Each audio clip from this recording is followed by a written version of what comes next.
अब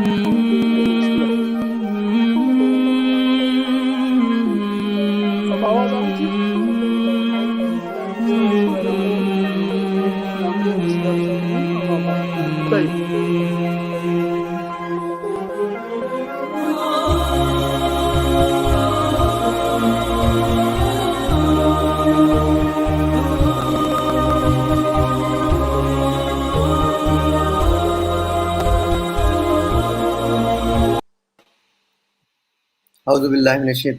Bismillahirrahmanirrahim. A very warm good afternoon to every one of you. Today we are again blessed with the gracious presence of Professor Hamidullah Marazi Sahab. As we all know, Professor Marazi Sahab is a very well renowned professor of comparative religion. He is head of Department of Religious Studies, Central University of Kashmir. He has taught in various universities, including Kashmir University, Central University, and has visited almost all the important universities across the globe. He has written various books and is a very regular personality in various national and international conferences on interfaith. Professor Saab, thank you for your time. Today we would be talking about fasting and its spiritual aspects. Inshallah. Sir, thank you for your valuable time. However, there was slight delay due to some technical issues. I actually regret that, but now I would request you to please start with your talk. I also feel sorry for that. Yes, sir, it's perfect. So should I start? Yes, sir. Yes, sir. Please start. Bismillahirrahmanirrahim.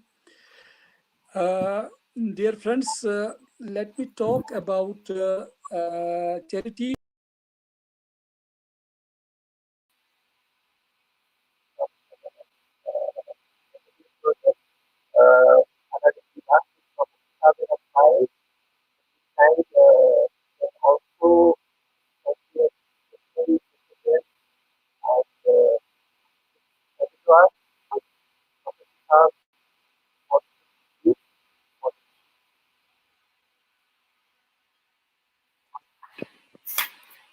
There are certain situational issues going on currently in the area where Professor Saab is residing. There was again problem, so let me just I'm just joining back. We can get your audio, sir, but your visuals are not there actually. Audio is available.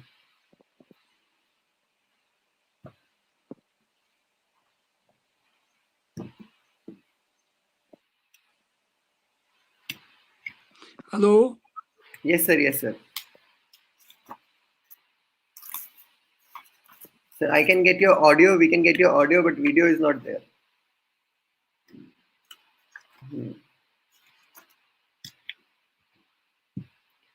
So today we are going to have an interaction with Professor Hamidullah Marazi Saab. And Professor Hamidullah Marazi is a renowned personality when it comes to comparative religion. Religion is an authority on religion. Ji, sir. Yeah. Professor Saab has authored more than 40 books and he has visited around 100 universities, taught in Kashmir University, Central University. Professor Saab has lectured in almost all the important universities across the globe. He's an expert in Nursi thoughts, has authored books on Sufism, and we are very grateful to Professor Saab for giving his valuable time. Today we would be talking more and more about fasting as a spiritual practice. And sir, the floor is all yours. Please start. So far as the topic is concerned about the spiritual aspects of Zakat, usually when we talk about Zakat, we talk in the terms of money and wealth and such type of things which seem material in ostensibly seems material aspect of Islam. As has been mentioned by some of the scholars, like the famous scholar of Italy, who is also historian Katiani, he says, although ostensibly Islam seems to be religious, but basically its spirit is economic and commercial. And in the same way, as Russian scholar Bentley Josie, he says that basically Islam is not a religious thought, but it is basically the problem of economics and commerce. So this is the vision about Islam, according to some scholars of the West, and they don't understand the spiritual aspects of Islamic injections like zakat or sadaqat, or which has been given infaq, the name by Quran and ahadith of the Prophet ﷺ. First of all, let me tell you something about the concept of charity in Islam.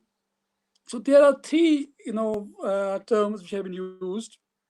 One is infaq, وَمِمَّا رَزَقْنَاهُمْ يُنْفِقُونَ, and whatever we have given to the believers, they are spending from that. So this is a general sense about spending everything in the way of Allah, whatever the resources you have, or the capacities, the propensities, or the talents you have, and you are using for the pleasure of Allah, even your mental and physical capabilities. And then we have the concept of sadaqat, and you are just giving charity, and there is no limit to that, and everything is included that, even the obligatory charity as well as the voluntary charity, which is known as nawafil, sadaqat, and other things. And third is term is zakat, so which is a specific term, and we know that if a person has about 52 tola of silver, so he has to be pay zakat, or he has 7 tola of silver, this gold, so he has to give it, and we know that about that, the whole details about that. So these are the three terms which are very important when we talk about charity in Islam. So far as infaq is concerned, infaq is a very vast term, and anything can be spent in that. And in Arabic, we know there's a term nafaq al yarbu, where the rat or the mice of the forest uses to have a hole which has two ends, and from one end it enters, and from second end it leaves. So infaq means to spend everything, and whatever comes to your way, and you spend everything, and nothing remains with you. And there are some such examples also in Islamic history, especially in Sufis. In the same way, so far as sadaqah is concerned, so in which there are all type of sadaqah, you can just give in the way of Allah, and all the philanthropic activities. But so far as zakat is concerned, zakat is basically from zakat means that which has two meanings. One is you are just purifying yourself from the love of wealth and money. Second is that you are increasing the value of your taqwa and piety, and also the value of your money in the sight of Allah. So we have very good examples about this zakat so far as spiritual aspects of it is concerned, and our Sufis and saints have talked a great deal about this. So for example, we have a very great treatise that is known as Zakhirat al-Maluk, written by Shah Hamdan Rahmatullah. So he has discussed the problem of zakat in a very detailed manner. So one point which he mentions is that when a person is giving zakat or sadaqat or infaq he is making in the way of Allah, he should feel that whatever he is giving, that is very less. Istasghari ata. He mentions the word istasghari ata. So whatever you give, you should feel that is very less. That should have been more than that. So you should not feel that I am doing some great favor to the people, that I am providing them zakat, or I am providing them charity. And second point he mentions talbi ahl al-istihqaq as itaqa wa salaha. So we should search for such people who are really the deserving ones, but they should be also pious and good ones. So we should not give zakat to those people who may use it for very wrong purposes, or they may just waste this money in drinking and type of all type of amusements. This point is very important. Second point which he mentions is that basically a man has a great love for wealth, and this is a criterion for a believer, that Allah or his love, he is in love with the wealth or the property or the money. And And he says that this is one of the wisdom of Allah, that he wanted that people should spend from their beloved, amount, the money which they have just amassed, so that they are able to please their Lord, and they just will cleanse their hearts from the love of wealth in favor of love of Allah. So this point which has here mentioned is very important, and he says that this is zakat, with which we can just make the treatment for our feelings of miserliness and shuh.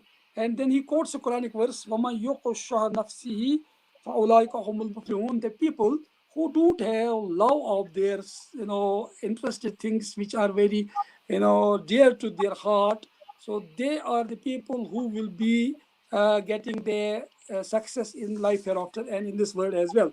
So we have some very important insights which are coming so far as spiritual aspects of zakat are concerned from Sheikh Ahmad Sarandi Ramtala Azad. So he says that basically this prospect of worship in Islam is related to the rights of the people who are poor, and and he says the rights of Allah are very important, but riayat qasmi sani aham taras, but the rights of the men are more important than the rights of Allah, says Sheikh Ahmad Sarandi Rahmatullah. You can see that how much importance they have given to this, and this has been also mentioned by Abu Maki, and he has talked about that as well. And then we have some anecdotes which have been mentioned by Hazrat Sheikh Ahmad Sarandi. So he is mentioning Hazrat Shabi when he quotes the verse of Allah, وَآتِ الْمَالَ عَلَى حُبِّهِ ذِي الْقُرْبَى.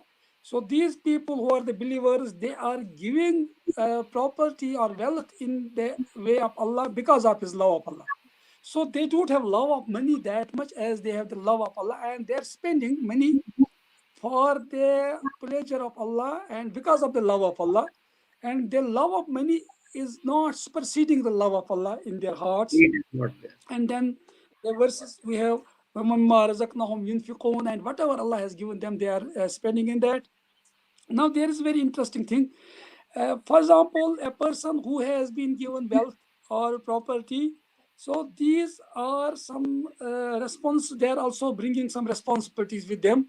And if a person wants to just cleanse his heart from the love of these worldly things, then he has to also feel that these things can vanish, these things can perish.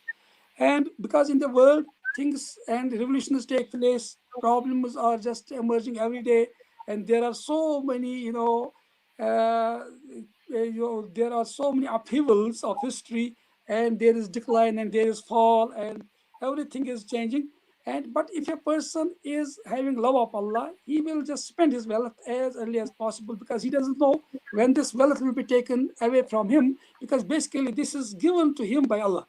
So he does not, wait till the wealth is snatched from him and he is not able to spend in the way of Allah. And as has been said in Qut al-Qulub, there's an interesting point that if a person wants to get the pleasure of Allah, and then he should not have any feeling of ostentation when he is spending in the Allah. And because there's a Quranic verse, وَلَا تُبْتِلُوا صَدَقَاتِكُمْ بِالْمَنِّ وَالْأَذَى, you should not waste or get your, all the whatever you have done in the way of charity, to get that wasted by showing favor to the people or giving some, mentioning some teasing, statements when you are giving some help to anyone. And then he mentions that man means that you should not even mention what you have spent in the way of Allah, you have given to the poor people. And Aza means that you should never discuss that thing with any person. And it's for the reason, great Sufi Bishr bin Haris, he says a person who has done man, that is, he has mentioned doing some charity to anyone, so then his whole charity is that is lost and that is doomed. And then he was asked that how you can say that it is like this. So he said, you should remember that whenever you are giving zakat, you should have the intention that I don't want to give it for anything else than the pleasure of Allah. And if you have just given the zakat so that people may follow you, and they will also give zakat to people, then you may just mention about that. You can show that. But if there is some other intention, then you have no right to do this. And sometimes he says that we should try to help the people and give them charity so that they're able to eat, and we should search for the poor people for this respect, not the professional people. And then there are different verses of the Quran which have been mentioned by, Abu Yahya Maqi in his Quwwat al-Qulub. In a spiritual way, he mentions, وَأَنْفِقُوا مِمَّا رَزَقْنَاكُمْ سِرًّا وَعَلَانِيَةً, that you should spend in the way of Allah, whatever Allah has given to you. That should be hidden and that should be in open as well. And he quotes the verse, Surah Rad, verse 22. And then he says that sir means that you are giving them nawafil, that is the voluntary charity you are giving. And alane means that you are giving zakat. So you should always try to not give the zakat which is voluntary, which is not obligatory like zakat. So those charities should be given not openly; those should be given silently to the poor people. But so far as the zakat is concerned, that can be given in open, and so that other people also follow that. And there is an interesting point which has been mentioned in this book of the Sufis, Watu Zakata Waqizullah Qarazna Hasana, Surah Muzammil, verse 20, that you give zakat and you also give Allah the Qarzi Hasana, the best debt. So it means that we should just think that whatever we are giving in the way of Allah, that will be returned to us, back to us from Allah, because this is type of loan we are giving to Allah, although it is His bestowal on us, whatever He has given to us, but He just tests us through this, whether we are spending in His way or not. And then this point has been mentioned by our Sufi scholars. This is not good that a person should ask for supplication to the faqir when he gives something to him. And if he does this, that it means that he is just ruining his sadaqat and his charity. And if a person, Sufis say, if a person is asking more and more about supplication from the poor person whom he has given some charity, so it means that his sadaqah has gone waste. It has no spiritual validity in that sense. And this has been quoted from Hazrat Umar Zatanu. And we have a very important book which has been written by the Sufi Abu Nasr Siraj, Kitabul Lumma. So in that, he has also mentioned about the spiritual aspects of zakat. So he says, zakat is only obligatory on those people who have that much of wealth or the gold and the silver. But then he says that Sufis don't keep that much of nisab so that they may become entitled to provide zakat. Yes, sir. Yes, sir. And then they quote this, statement of Hazrat Ali Karamwaju, is zakat necessary for the people of Sakhawa, generosity, because they don't keep that much of money with them so that they may have to pay zakat. They always keep on spending that money, and they don't wait till the year ends and then they spend, the amount of zakat from Charity. their money which they have. They already spend that. And there is a very interesting, story which has been mentioned by Ibrahim bin Sheban. So once he asked a question to Hazrat Abu Bakr Shibli, Rahmatullah, tell me what type, how much zakat is to be given on five camels. So then the Shibli just told him that from the religious perspective, from Islam, we have to give one goat on five, camels. But let me tell you that in our way of Sufis, we have to give all the five camels in charity. So there is no question of giving, one goat. So we'll give all the, camels in the way of Allah. And then he was asked, why you should give this whole to in the way of Allah, all the camels, for five camels? Is there an example? He said, yeah, there is an example. Hazrat Abu Bakr Siddiq, when he was asked during the battle of Tabuk, what you have kept at your home of Abu Bakr Zlatanu? He said, I have kept Allah and Allah's Prophet at my home, and I have brought everything in the way of Allah to get it, give it in a charity. So he is our leader there. We don't wear that we should give one goat on, five camels, but we will give everything, because this is the way that we are, and that is infaq. So as I mentioned, infaq means to give everything in the way of Allah. And this was the way of Hazrat Usmani Ghani Razlan and Abdurrahman bin Auf.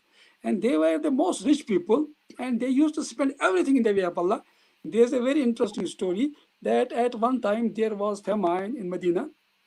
Now everything was being just searched by people, and they were not getting provisions for eating, and everything was no way in a very bad condition. At that time there were about 10 camels which were laden with all the provisions which were coming from Syria, and those were owned by Hazrat Usmani Ghani Razlat Anhu. And at that time the Jews of Medina listened about this caravan of the camels coming from Syria. And then they asked Hazrat Usmani Ghani Razlat Anhu that we will give you twice the price of the provisions if you give us that, you sell those to us. He said, no, I can give you only when you give me 10 times. They said, how it is possible? He said that there is someone who is giving me 10 times of the value of those provisions. I will give that in his way. And when those camels reached it, he told people, go and just take from all these provisions. So these are for you. Because Allah had promised that if you give one dirham in his way, he will give you 10. So this was the generosity, and they used to spend all their wealth in the way of Allah. And that was the reason that these people helped Islam to spread every part of the world. And for that reason, Sufis are not taking zakat. One of the reasons for that is so that their deprived people may not be deprived from this. So they say that poor people should get this, and although they are also very poor, but they don't like to take zakat from the people. So it They is think said that that poverty people is a are, royalty for them. It is said huh? that pow- poverty is royalty for them. Fakiri Raj karna hai unke liye. To be poverty, to be in poverty. That They is true. strive to it. And I would like to add here, sir, like I'm in Delhi, so there's a very famous shrine and a famous awliya, Hazrat Nizamuddin Awliya. And during his, when Yeah, his Khanqah used to be in practice, when his Khanqah was running, so many people used to give lot of money yeah, and including gold. So there was a yeah, practice which is still in place today, that by the end of the day, before the Khanqa is closed, before the shrine today also is closed, everything which has come has to be distributed. So at that time they didn't have people to give money. So what they used to do, under each plate of langar food, they used to keep one gold coin, one ashrafi, and they used to give it to the yeah. person That's in such it. a humble way that they don't feel that they have taken it. So they used to You're do. right. Not only this, there are stories about Hazrat Nizam Tawliya Rahmatullah. He would keep fast whole day, and that Yes. was voluntary Yes. prayer, fast, and that's something he would get for eating for iftar. But at that time, some poor people may come, and he would just open. He will break his fast with water and give that charity to some poor people. So such was their philanthropic approach to give everything in the way of Allah, and Yes. uh, and provide all type of help to the poor people and the destitute. So in this way, the Sufis think that we are not deserving zakat, although they are very poor. They are also faqara. And innama sadaqat lil fuqara wal masakin. Quran has mentioned in Surah Tawbah that sadaqat are for the faqara and masakin. Although Sufis have become faqara, but they do take zakat, so that they were deserving. Most deserving people should not just be deprived of this. And there is one, a very important point. Abu Bakr Farghani, he was a person, he had got his name written among the people who were being given some portion from the charity during the Ramadan. And he was a Sufi. And but what he was doing, he was just going to collect that money of the charity, and then there was an old woman, and he used to give that money to that old woman. And he had kept the name of his name among the in the list of the people who were entitled to the zakat for this reason, not for his personal gains. So such type of feeling is they had for the poor people. And it has been said, it has been said in the Sufi books and texts that a person on whom zakat is obligatory, he should always keep four things in his mind. So, one point was that the zakat should be given only from the lawful means, lawful wealth. Second, never a person should spend zakat for showing any ostentation or showing some boastful attitude towards the people whom he is giving zakat. Third is the person who is giving zakat, he should never expect that people should say that he has done some favor to us. And then fourth thing is that he should do very good. His approach towards his own family should be very good, and his relatives. And if his relatives are poor, he should give zakah to them first, because that's very important. And basically, Sufis think that if we are giving zakah to the people, if zakat is given to the people, we are not doing any favor to them. It is their right. We are giving them back to their right. But basically, that was their right, and we are giving them their right to them back to them. And we don't have any claim on this money, so we are giving the zakat to them so that we should be feeling, very very thankful to them that they have accepted our zakat. And secondly, that if they will not take their zakat, then their zakat will remain in their wealth, and that will be, a sin for them. So then they feel thankful to those people who take their zakat or who take their sadaqah, rather than telling them that we have done some favor to you. And then they act on a Quranic verse, وَفِي أَمْوَالِهِمْ حَقٌّ لِلسَّائِلِ وَالْمَحْرُومِ. In their property is the right of the person who asks for help and for those who are deprived. So this, and then they will get, they will just get, rid of a responsibility by providing help to the needy people. And there in Kashmir Mahjub is a very interesting point which has been mentioned. He says that Ali Hijwari Rahmatullah says that basically zakat is to thanksgiving on the bounties Allah has given a person. And there are bounties of different kinds. So we have some physical bounties, and we have some spiritual bounties. We have some, epistemological bounties as well. For example, one bounty of Allah is our health.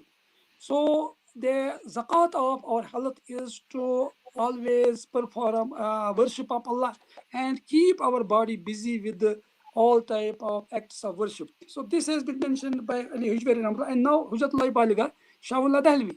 So these are some very important points which can tell us about the spiritual aspect of zakat. So for example, Hazrat Shahullah Dahlevi Rahmatullah says that there are two important wisdoms behind paying of zakah. One is maslatu tarja'u ila tahzib nafs. First is that a man will just cleanse his own, because in heart of man and in the self of man there is the feelings of miserliness. And the worst character of a person, or the moral disease of a person, is to be miserly. And on the day of judgment, a person will just face a lot of trouble because of his miserliness in the world which has shown.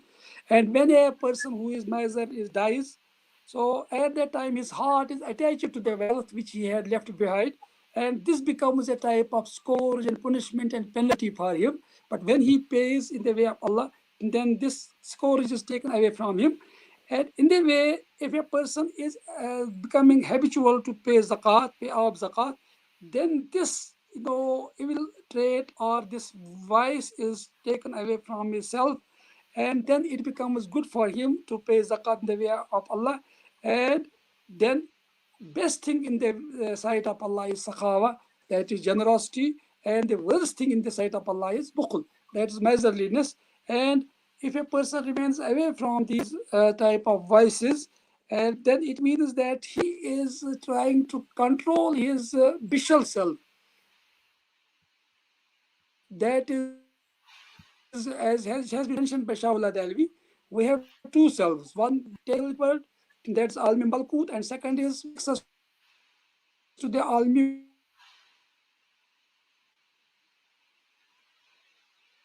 which is We are having conversation. Bohemia.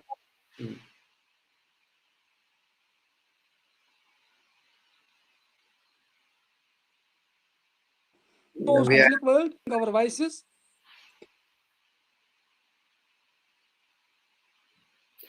We are in conversation with Professor Hamidullah Marazi Sahab. Professor Sahab is a renowned Islamic scholar from the state of Jammu and Kashmir. Professor Sahab has represented the university He is currently the head Department of Religious Studies. He has authored more than 40 books, visited more than 100 universities. He has taught in Kashmir University as well as in currently teaching in Central University, and is also functioning as head of Department of Religious Studies in Central University of Kashmir. Professor Saab is an expert in Nursi thought and has authored books on Sufism as well. There is certain technical issue at their end in Srinagar because of certain disturbances, and that's why we are not able to get him back. However, I believe that Professor Saab will be back live very soon. Today we are talking about zakat as a spiritual practice, and before that we also spoke about fasting. Now, fasting is a spiritual practice. Now we are moving to zakat as a spiritual practice. Inshallah, we'll again be connected to Professor Saab and we'll continue with the discussion. It's a very valuable discussion, lecture, talk by Professor Hamidullah Marazi Saab. And if you have any questions, if you have any comments, you please post it. We are going live on our Facebook and YouTube channel. We are grateful to all of you who have been supporting us and watching us, and we request you to keep on guiding us. Give us your suggestions if you want any changes in our program. You give us your suggestions if you need any exclusive programs from our end. Inshallah, we'll be back with Professor Saab in a while.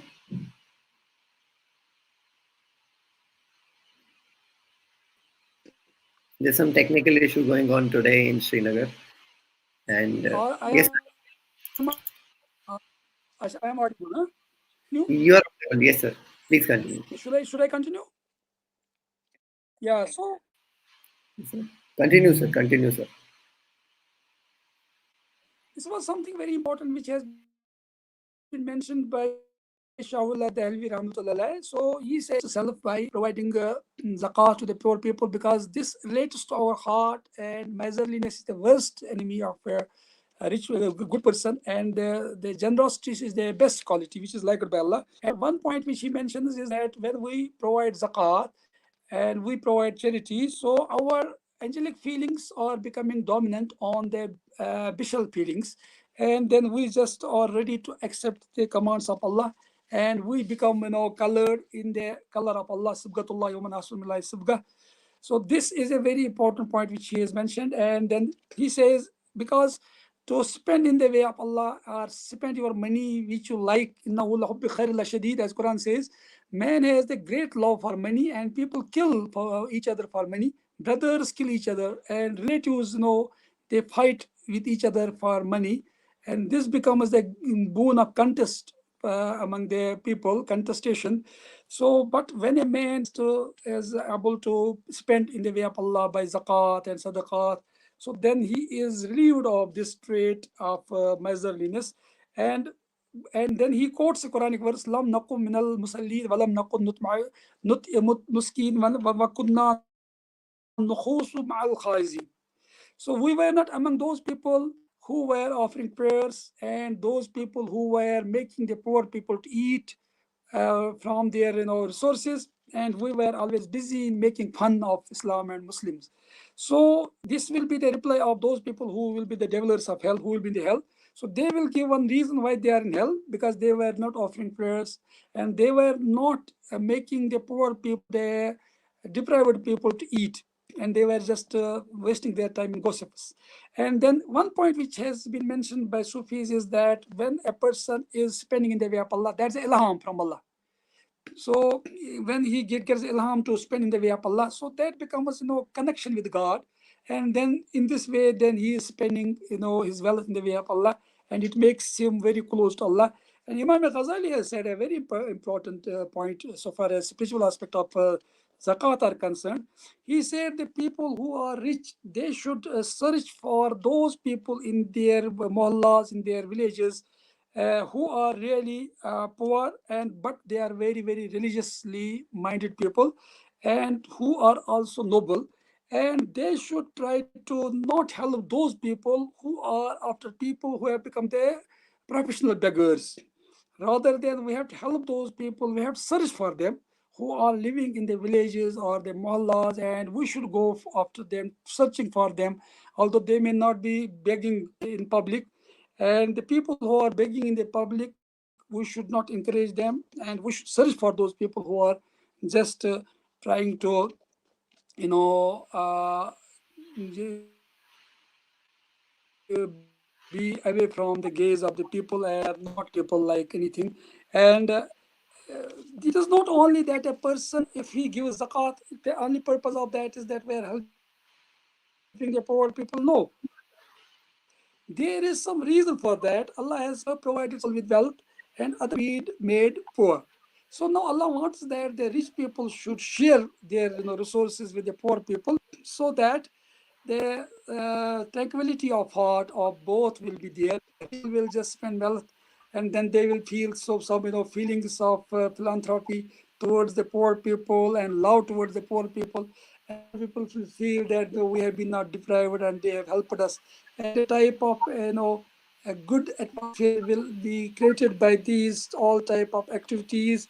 And in this way a person will be moving on his way. Otherwise, this wealth, when a person becomes the a slave of wealth, so he only thinks about material concerns and consumeristic assignments he is interested in.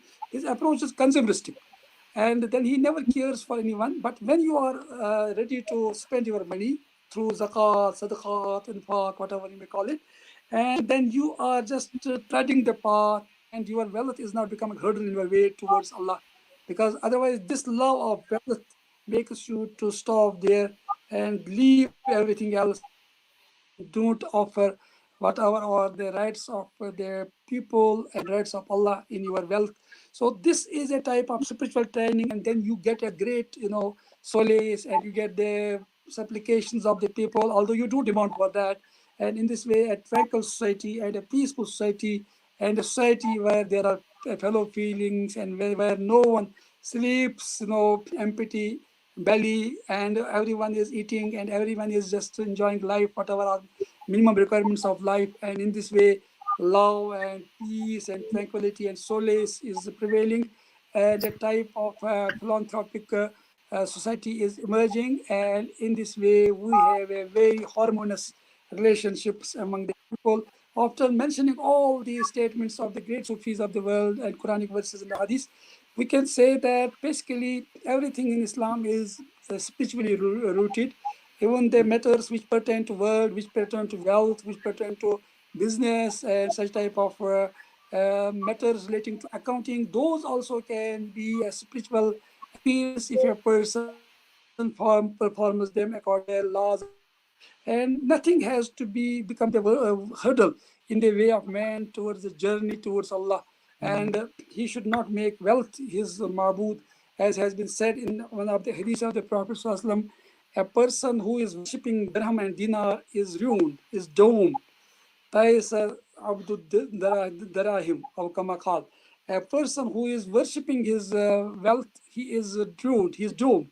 So, as has been said by Hassan Basri, and a person who is sometimes who is drinking, he is not that worse than a person who is drunk with the worldliness, who is a worshipper of the world and wealth, and all these type of provisions of earth.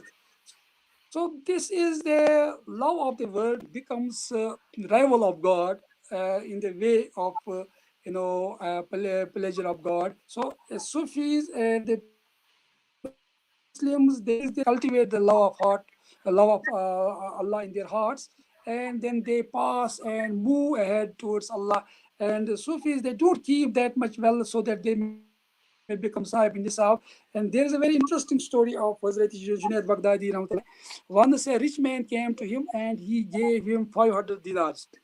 And he told him that please keep it with you, so I am giving you as a charity.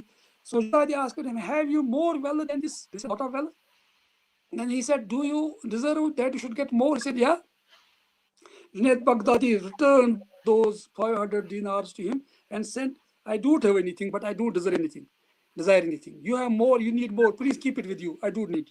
So this is the relationship of the spiritual personalities with this world. So their wealth is not for themselves. That is for the poor. they spend for them, and then they just help them, and they only take that much from the world which is very much necessary to sustain their life, to live. And then they give everything in the way of Allah, and then they follow Hazrat Abu Bakr Siddiq, as has been mentioned by Abu Bakr Shibli Rahmatullah, that we are following the example of Hazrat Siddiq Akbar Zlatano, who left everything, in the company of the Prophet, from whatever was provisions of his at his home. And then he was asked, what you have kept at your home? He said, only in the name of Allah and the Prophet. So this type of spiritual aspect, or of the charity, has been cultivated by Islam, by the Prophet, by the Quranic teachings, and especially the Islamic personalities from Sahaba onwards till date, and especially the Islamic Sufis and the saints of Allah. They have been just practicing this thing, and then they believe the best tasawwuf is to serve the poor people and help them. And it was said by Hazrat Nizam one of the best practices of a believer is to feed the poor people, and Allah becomes very happy with this. And if you are just feeding the poor people, and then they used to quote different type of hadith in favor of it, and Quranic verses as well they used to cite. And in this way their langar used to be a great source for the poor people, and so that no one should sleep without food. Every day they should Till get now, at least the continuing till date. minimum requirements of their life. So that was the reason that the concept of langar was provided by the spiritual I would like to add. authorities and the masters with every khanaqah and with every. Thank you. Yeah. I would just like to add, sir, today also in Delhi because So I'm I have staying. just completed my talk. And there are, yeah. Ah, so thank you so much for your talk. I would just like to add one point, sir, that even today during the time of pandemic, the Khanaqah of Hazrat Nizamuddin Awliya, they are feeding a lot number of people at the time of Iftar and Sahri, which goes in more than hundreds, maybe in thousands. That practice, which was started more than 700 years ago, is is being continued till date by their followers, by their family, and other Yeah, people, right. other like-minded people. But it was started then, but it is continuing till now. So it was a very interesting talk which you gave, sir. Thank you so much for your words, and you focused more on the spiritual aspect, and you made us realize that if we follow the principles of our religion, we will find that there is spiritual aspect in everything, whether it is keeping a fast, offering prayer, or paying zakat. And one should, while doing any act which is a religious act, we should look at the spiritual aspect of it, and then we should keep a niyyah and do it, inshallah. So thank you very much for your valuable time. We are grateful to you, and my apologies for certain technical Thank issues. you. There is some disturbances in Srinagar today in the network, so we patched up later, and there Yeah. was some issue with that. So my sincere apologies for that. Inshallah, there we had a good number of followers and viewers till now, and inshallah the recording will be viewed by more and more number of people. So we were having conversation today with Professor Hamidullah Marazi Sahab, Head Department of Religious Studies, Central University of Kashmir, who has authored more than 40 books, has visited around 100 universities, and has lectured in various international and national conferences. He's an expert in Nursi thought and also authored books on Sufism in Kashmir. The talk was on Zakat as a spiritual practice. Professor Saab gave in detail various aspects of it, also gave the teachings and sayings of various Islamic scholars, Sufi saints, and also from the teachings of Sahabas, Hadith. He also referred to Hadith. So we are, sir, very grateful to you for your valuable time. Inshallah, we'll again be having you with us on a very important topic. Inshallah, sir. Thank you, sir, for your time. Inshallah. Thank you, sir. Thank you very much. Thank you very much. Jazakallah.